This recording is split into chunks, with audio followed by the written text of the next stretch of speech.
I mixed in with the wrong group when I was at school, when I was doing my GCSEs in year 11, and I ended up missing the first half of year 11 from just bunking school, and as a result of that I didn't get the grades that I was predicted.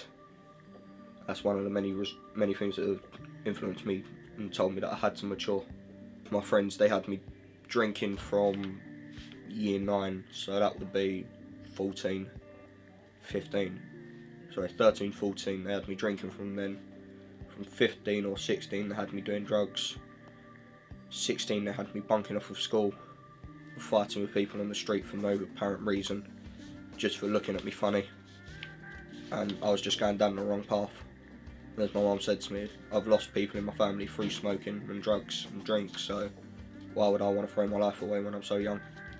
I don't particularly like thinking about negative things, and you could probably understand why, but I just prefer looking at the positive things. As they say, every cloud's got a silver lining. The last thing that really got me down was my mate passing away a few weeks ago. The silver lining I took from that was he'd had a stroke and he'd lost oxygen to his brain for 10 minutes, and he was in agony every time he breathed. And then when he passed away, the silver lining I took was he's not going to feel any more pain, and that's the main thing. There's no more pain that can be caused to him, and that's the main thing really.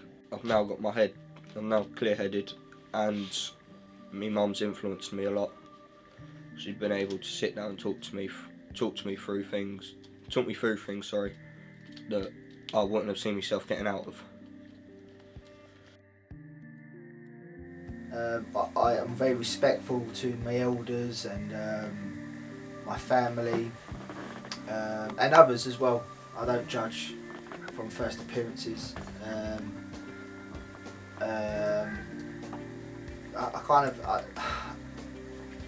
I never judge people from, like, if I've never met you, I won't assume I know you or I know what you're about, or I have to get to know you, then I make my own judgment. I won't, if someone turned around and told me that, you know, so and so's this, I wouldn't believe until I've actually met that person. So with regards to explain myself as respectful, that's what I mean by that. I like to say I don't care what people think about me, but really I do. Because it will eat me up if I know someone don't like me, it eats me up. I have to make my friend. So yeah, unless I don't like them.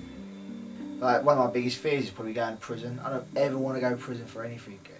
It's not even worth it. So I avoid all forms of physical confrontation I can, because at the end of the day, a lot of people have got two mindsets. One is to steam in, think later. It's idiotic. I think you should. I can always see the counter product of any kind of fight before it actually happens. You know, there's nothing worse. I can't imagine nothing worse than stewing in a cell, you know, 18 by 18, whatever, and thinking about some fight I had 2 years ago while my girlfriend's going around having sex with loads of men while I'm sitting in a box because I hit someone or something like that. So yeah, I'm always for help. Like, if you can help someone else fulfill their dreams, then that's just as much as fulfilling one of your dreams. You know, that's just as rewarding. So yeah. But my granddad's quite a well-respected person. Everyone knows my granddad, but everyone knows him for good. There's not one person can say one bad thing about my granddad. Same with my grandma who's died. He was the same. He's well respected in the area. He used to be a fireman. Everyone knew him, but not one person could have a bad thing to say about him. And I think that's the ultimate prize you can gain as a human on this earth, to be known, but be known for all the right reasons. I hear stories about both of them where they've helped people, just in general, and you know, just that they've never told me, but I've heard from other people. So yeah, it's kind of like a respect thing. You learn from your elders, and I kind of learnt that from them. So yeah, like, you know, watching my nan, like, she's all about helping others, even though it's not externally shown from her. Just from observing her, she's all about helping others. You know, she always puts everyone before herself. So in a way, it's kind of teaching me lessons without her actually sitting me down and teaching me values of being helpful. I'm observing from an observant point of view, watching people. So that's how I've kind of gain that kind of helpful attitude. My hopes for the future is not to have any regrets on my deathbed, mainly because literally I don't want to be sitting like this with cancer going, should have done that. Oh well, I'm never ever going to get that chance again. I'm just going to die now, dead. So, like, I mean, personally, this my personal fear. There can't be nothing worse than being hours from death and thinking I should have done it. And there was no physical reason why I like excuse why I couldn't have done that.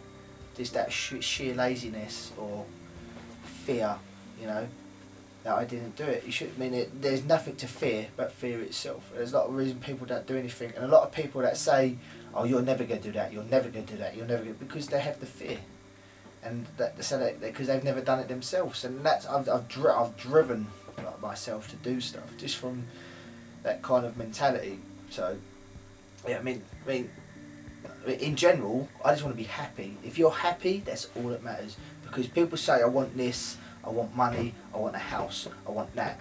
But subliminally, they only want that because it's going to make them happy, or they think it's going to make them happy. Yeah. So whatever gets me happiness, I don't care if it's money, relationships, whatever. As long as I'm happy, I don't care. So I think you could be, you know, the poorest man in the world, but if you're happy, you're the richest man. So as long as I'm happy, I don't want to say I want to be a millionaire because that's not guaranteed to bring me happiness. As long as I'm happy and healthy, boom. I always say to myself, I want to be happy and healthy. I say it in my head like 10 times a day. I just want to be happy and healthy, you know. So that's what matters. I well respect my granddad and I well respect my grandpa, and I am so proud that I have them genes in me, and even if I could be 20% of the person they were, I'd be a great person. Well, I was permanently expelled from school. Okay. So personally that hasn't got me anywhere in life. I've got no GCSEs. That's why I'm stuck with a dead-end job in hairdressing. I've got no qualifications. I've learnt that by not achieving something at school and not getting my GCSEs, I am going to be where I am because of me. And I want to try and tell people that it's not the right way to go about things. You need to just knuckle down, put your head down and achieve things. Yeah, I don't want to fail at anything that I do. I failed at school. Okay. I went to a college, and because it was quite far from where I live, it's in Bethnal Green, I couldn't really be bothered to go there every day, when really I should have got up and went because it was something that I did want to do, but I just couldn't be bothered, and I failed that because I had to leave because I never turned up. I want to get into youth work. Okay. Because it's made me quite interested in being a youth worker, coming here and seeing how they all work with kids, well, young people. I think I'd bring a lot really, because I am quite young and I've been through a lot, and like with school and stuff, and quite a lot of kids who will come to the youth club, they're quite like unruly children, like especially around here.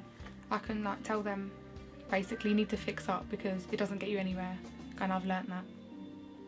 I lived in a hostel for a bit on my own, and I achieved a lot from doing that. It was my choice to move out. I wanted to be independent, and then it was hard, and I did achieve a lot there, and even though I gave in, I didn't fail at it because I just wanted to go home. I missed, like, had to fend for myself, had to do everything myself, had to cook for myself, had to clean, where I'm so used to having my mum do it. I don't take her for granted as much. I do things myself now. All the failures that I've made in my life have been because of me, no one else. It's all my fault. I know it's my fault, and that's why I'm trying now to sort it out.